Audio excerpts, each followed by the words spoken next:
Hi hello friends, ಕರುನಾಡ ಪಾಕ ಚಾನಲ್ಗೆ ಸುಸ್ವಾಗತ. ಈ ದಿನದ ರೆಸಿಪಿಲಿ ನಿಮಗೆ ಕ್ರಿಸ್ಪಿ ಆಗಿರೋದು ಆನಿಯನ್ ಫ್ರೈ ಯಾವ ಥರ ಮಾಡ್ಕೊಳ್ಳೋದು ಅಂತ ತಿಳಿಸ್ಕೊಡ್ತೀನಿ. ಮೊದಲು ಒಂದು ಪಾತ್ರೆಗೆ ದೊಡ್ಡದಾಗಿ ಹೆಚ್ಚಿರೋ ಈರುಳ್ಳಿನ ತಗೋತಾ ಇದ್ದೀನಿ. ಸ್ವಲ್ಪ ದಪ್ಪದಾಗಿ ಹೆಚ್ಕೋಬೇಕು. 2 ಹಸಿಮೆಣಸಿನ್ಕಾಯಿ, ಒಂದು 2ರಿಂದ 3 ಸ್ಪೂನಷ್ಟು ಕಡಲೆ ಹಿಟ್ಟನ್ನ ಸೇರಿಸ್ತಾ ಇದ್ದೀನಿ.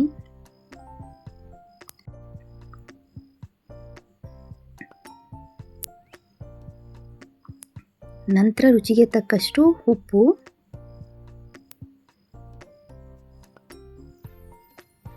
ಸ್ವಲ್ಪ ಕೊತ್ತಂಬರಿ ಸೊಪ್ಪು, ಸೋಡಾ ಒಂದು ಚಿಟಿಕೆಯಷ್ಟು, ಸ್ವಲ್ಪ ಅಜ್ವೈನ್, ಮೆಣಸಿನ್ಕಾಯಿ ಪುಡಿ ಸೇರಿಸ್ತಾ ಇದ್ದೀನಿ 1 ಸ್ಪೂನಷ್ಟು. ಇದನ್ನ ಡ್ರೈಯಾಗಿ ಹಾಗೆ ಮಿಕ್ಸ್ ಮಾಡ್ಕೋಬೇಕು. ನಂತರ ಸ್ವಲ್ಪ ನೀರನ್ನ ಸೇರಿಸಿ ಆ ಈರುಳ್ಳಿಗೆ ಅದು ಅಂಟ್ಕೋಬೇಕು, ಅಷ್ಟು ಮಾತ್ರ ನೀರು ಸೇರಿಸ್ಕೊಳ್ಳಿ. ಜಾಸ್ತಿ ಏನು ಬೇಕಾಗಲ್ಲ. 1-2 ಸ್ಪೂನಷ್ಟು ನೀರಾದರೆ ಸಾಕು.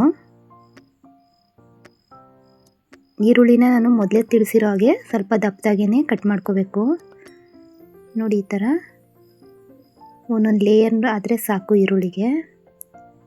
ನೋಡಿ, ಅದಾದರೆ ಸಾಕು. ರೆಡಿಯಾಗಿದೆ. ಈಗ ಎಣ್ಣೆ ಬಿಸಿಗಿಟ್ಟಿದ್ದೀನಿ. ಇದನ್ನ ಕೈಲೇ ತೊಗೊಂಡು ಈ ಥರ ಹಾಕೊಳ್ಳೋದು. ತುಂಬ ಕ್ರಿಸ್ಪಿಯಾಗಿ ಚೆನ್ನಾಗಿರುತ್ತೆ. ಟೀ ಜೊತೆ, ಕಾಫಿ ಜೊತೆ ಏನಾದ್ರು ನೆಂಚ್ಕೊಳಕ್ಕೆ ಬೇಕು ಅಂದರೆ ಎಮರ್ಜೆನ್ಸಿಯಾಗಿ ಬೇಗ ರೆಡಿ ಮಾಡ್ಕೋಬೋದು.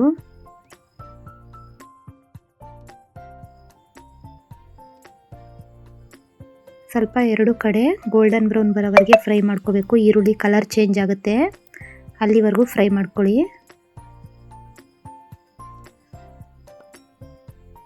ಫುಲ್ಲು ರೆಡ್ಡಿಶ್ ಬರುತ್ತೆ ನೋಡಿ, ಇಲ್ಲಿವರೆಗೂ ಫ್ರೈ ಮಾಡ್ಕೋಬೇಕು. ರೆಡಿಯಾಗಿದೆ ಇದು.